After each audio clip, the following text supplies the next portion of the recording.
What's up, everyone? Welcome to Program Your Remote. Today we're going to take a look at how to get a Volkswagen Atlas started if the key fob dies. I'm going to be demonstrating this on a 2018 VW Atlas in this video, but it will be the same on a few different years. And this is only going to apply to the Atlases that have a push-button start ignition. So if your key fob is dead and you try to start the vehicle as you normally would,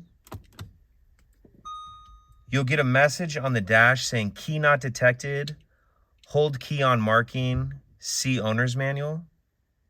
And if you look in your owner's manual, you'll find that where you need to hold that key is on the right-hand side of the steering column. You see this round piece and it has a marking of a key on it. So what we want to do is grab our key fob and we're going to hold it on that like that. And a lot of vehicles, once you get it into place, the vehicle will make a beep. And some are a little more touchy about where you have to have it, but that's about where you need it right there. And then once it's in place, we can start it as we normally would. Press the brake in, come over here,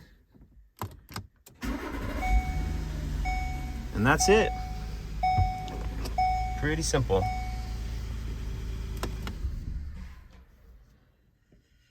And then you'll just need to replace the battery in your fob as soon as you can. If you have any questions, please let me know.